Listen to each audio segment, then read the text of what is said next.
Dress change করে দেওয়া, মানে কোথাও যাওয়া মানে জীবনের পরে জুলুম, তো প্যারা বাবারে বাবা।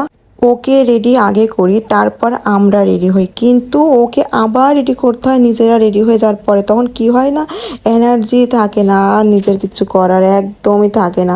মানে ছেলেটা এমন জিদ শুরু করছে, আমি ভাবছি তোমার তো ঘুম পুরো হয়েছে তাও তুমি এমন করো। তো যাই হোক চলে আসলাম, ওকে চেঞ্জ করাই আবার ওইসব খুলে আবার একটা ড্রেস পরাই নিয়ে ওকে মার্কেটে নিয়ে যখন আসছে, এখন ও আর আমার মানে আমার হাতে ধরবে না, কোলে উঠবে না, ওর খালামণির আমার কোলে উঠবে, এই করে করে। আর যে মার্কেটে আমি যাই না কেন আগে বলে দিই আপনারা একটু গেটটা লক করে দিবেন বা কেউ একটু দাঁড়ায় থাকবেন, মানে আমার চিন্তা থাকে আমার ছেলেকে নিয়ে, এই হচ্ছে মেন কাজ।